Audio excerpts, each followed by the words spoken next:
Quinto día. Ahora, que ya le comuniqué estos antecedentes imprescindibles, entraré de lleno en la historia de mi familia, Dr. Sieg-Nagel. La misma, según adelanté, desciende directamente de los atlantes blancos y, desde luego, de los antiguos divinos hiperbóreos. Hace miles de años, los iberos fueron víctima también de esa fatiga de guerra que iba causando una amnesia generalizada en los descendientes de los atlantes blancos. Primero se fue flexibilizando la austeridad de las costumbres y se permitió que los hábitos urbanos de los pueblos del pacto cultural se confundiesen con el modo de vida estratégico. Aquella penetración cultural tuvo incidencia decisiva en la desmoralización del pueblo, en la pérdida de su alerta guerrero. Luego se sellaron las alianzas de sangre que, conforme al engaño que padecían los últimos guerreros sabios, concretarían las ilusiones de la paz, la riqueza, la comodidad, el progreso, etc.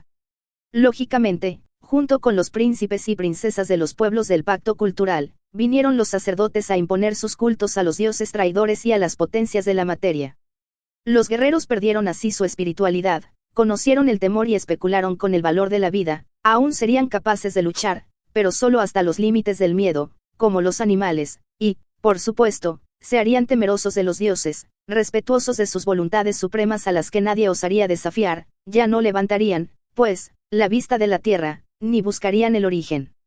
En adelante solo los héroes protagonizarían las hazañas que los guerreros ahora no se atrevían a realizar. Triste lugar de excepción el reservado a los héroes, cuando en los días de los atlantes blancos toda la raza era una comunidad de héroes. El triunfo del culto causó el olvido de la sabiduría. El espíritu se fue adormeciendo en la sangre pura y solo aquellos guerreros sabios que todavía conservaban un resto de lucidez atinaron al recurso desesperado de plasmar la misión familiar. En el caso de nuestra estirpe, Dr. Sieg-Nagel, la locura de reunir en una sola mano el culto y la sabiduría condujo a mis antepasados a una demencial propuesta. Establecieron como pauta la perfección del culto. Es decir, que la cosa a perfeccionar no sería para nosotros una mera cualidad, tal como el color o el sonido, sino el propio culto impuesto por los sacerdotes, el culto a una deidad revelada por los atlantes morenos. Y me refiero precisamente a Belisana, la diosa del fuego. Pero, todo culto es la descripción de un arquetipo. La misión familiar exigía, pues, el demencial objetivo de perfeccionar el culto hasta ajustarlo a su arquetipo, el que tan luego era una diosa, vale decir, una faz del dios creador, y, como culminación se ordenaba recrear en el espíritu a ese arquetipo, a esa diosa, y comprenderlo con el símbolo increado del origen. Ello era como pretender que el espíritu de un miembro descendiente del linaje familiar abarcase un día al dios creador, y al universo entero, para comprenderlo luego con el símbolo del origen. Con otras palabras, ello era como exigir, al final, la más alta sabiduría, el cumplimiento del mandato de los atlantes blancos, comprender a la serpiente, con el símbolo del origen.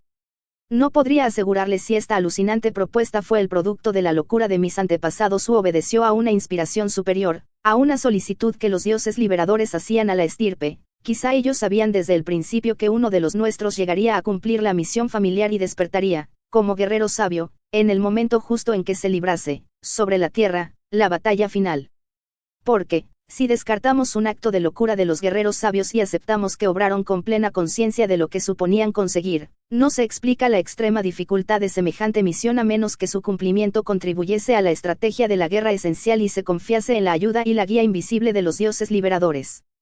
Tal vez, entonces, los dioses liberadores quisieron contar durante la batalla final con iniciados capaces de enfrentarse con ellos cara a cara, y hubiesen decidido dotar a ciertos linajes, como el mío, del instrumento adecuado para ello, esto es, de la comprensión del arquetipo de los dioses.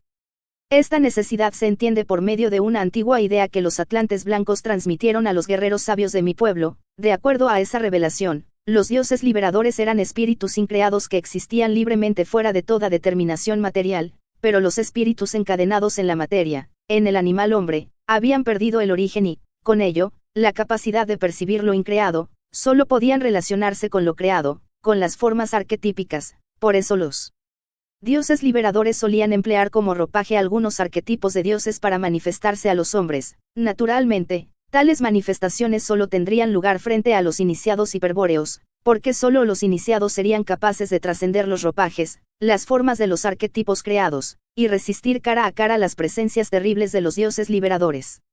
Siendo así, tal vez ellos habrían querido que un iniciado de mi estirpe llegase algún día, presumiblemente durante la batalla final, a ponerse en contacto con la diosa hiperbórea que suele manifestarse a través de Belísana, la que los atlantes blancos llamaban Fría y los antiguos hiperbóreos Lilith. Cualquiera fuese el caso, por locura o inspiración divina, lo cierto es que la pauta de aquella misión determinó que nuestra familia se consagrase con ardor a la perfección del culto a la diosa Belísana.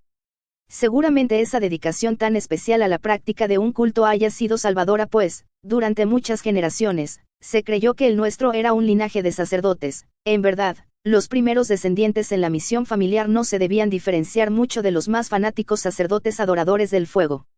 Sin embargo, con el correr de las generaciones, fueron surgiendo miembros que penetraron más y más en la esencia de lo ígneo. La diosa Belísana estaba representada, en el culto primitivo, por la flama de una lámpara perenne de los atlantes morenos. Las lámparas perennes las habían cedido los sacerdotes para sellar las alianzas de sangre entre miembros del pueblo del pacto cultural y del pacto de sangre, y como el medio mágico más seguro para imponer el culto sobre la sabiduría. De ese modo, entre los iberos de mi pueblo, un guerrero sabio contrajo enlace con una princesa Bere, que era también sacerdotisa del culto a la diosa Belísana, y recibió como dote aquella lámpara cuya flama no se apagaba nunca. Absurdamente, mi familia poseyó entonces la espada sabia, con la piedra de Venus de los atlantes blancos, y la lámpara perenne, con la flama de los atlantes morenos. Pero la espada sabia no jugaría aún su papel, solo era celosamente conservada, por tradición familiar, pues se había perdido la facultad de ver el signo del origen sobre la piedra de Venus. En cambio a la lámpara perenne, al culto a la flama sagrada, se le ofrendaba toda la atención. Así, hubo descendientes que consiguieron perfeccionar la divina flama, aproximándola cada vez más al arquetipo ígneo de la diosa.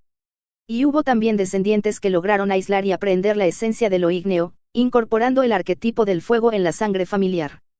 Cuando esto ocurrió, algunos antepasados, prudentemente, abandonaron el culto de la flama y se retiraron a un señorío del sur de España.